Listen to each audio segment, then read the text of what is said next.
there, it's Tony with lidl.doodle. Thanks for stopping by my channel. First off, happy summer, my fellow teachers. We made it. I'm recording this on a Friday, and Monday was our last day of school. Whew, and I've just finally gathered my breath to really start to enjoy summer. I'm here today to talk about a new product from Bullet Journal and share how I am using it.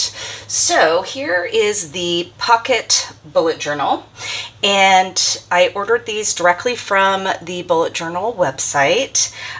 This was with my affiliate discount, I think $19 and some change. And I paid a little extra for expedited shipping, which I will say this package actually took kind of a surprisingly long time to get to me. I think it took like 14 days from New Jersey, and I'm on the West Coast. So that would be the only caveat to keep in mind if this was something that was interesting to you.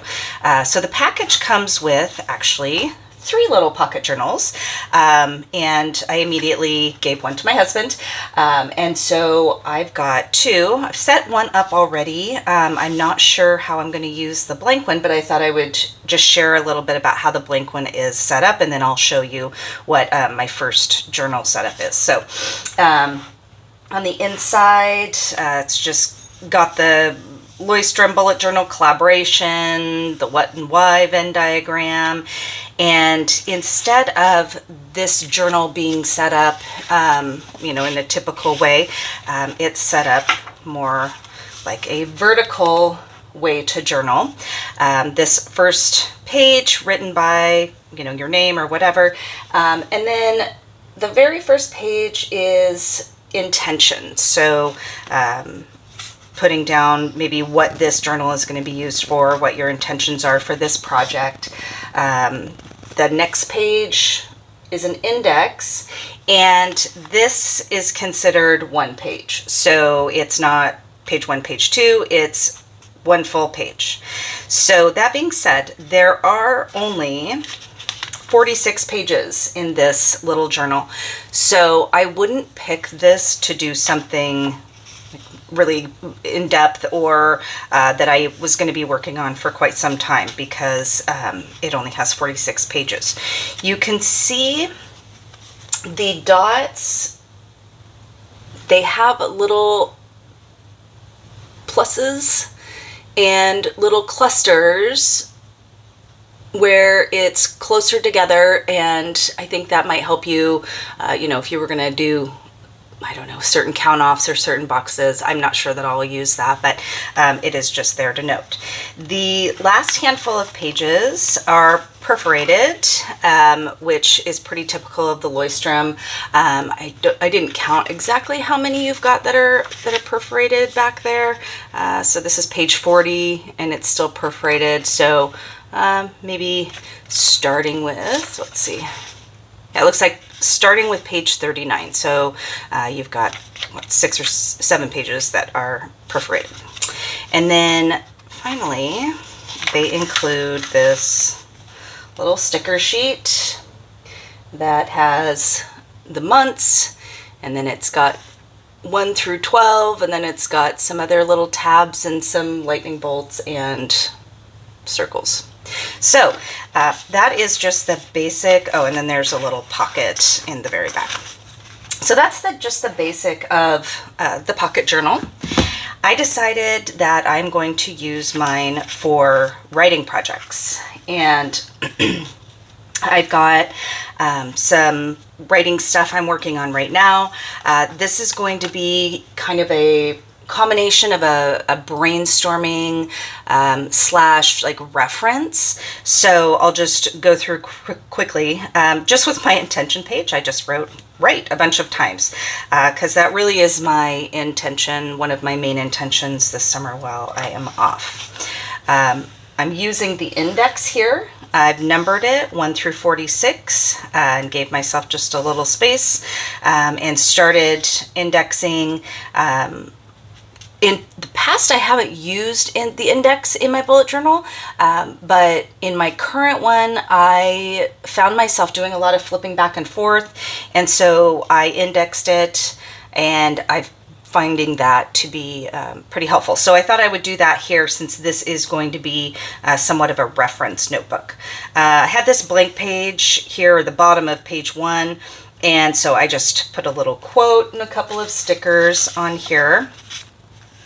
And then the next few pages I made just all the same. So I'm going to keep just ideas and brain dumps. And I wanted to give myself a few pages to do that. If I'm working on a short story right now for a contest that's due actually Sunday. So 2 days from now.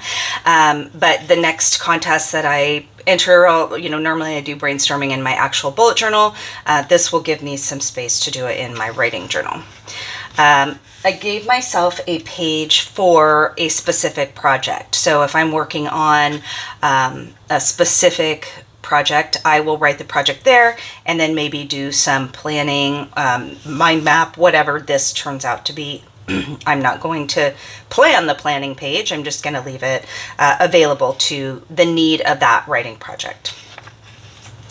The next few pages are reference. So when I am structuring a book, I use the save the cat method. And if you're not familiar with that, it's, I don't know, it's just a way of acknowledging and organizing a pretty common plot line. Think the hero's journey, but there's some more specificity in here. So I wrote out the name of the beat, the percentage, and then just kind of a short description of what each beat is in the Save the Cat. So this took up 3 full pages, and I put little cat stickers on each page because it's Save the Cat. And then the next few pages I left for character profiles. So I'm not sure, again, if I'm just going to do some referencing here or if I'm going to actually brainstorm a profile for a character that I might use.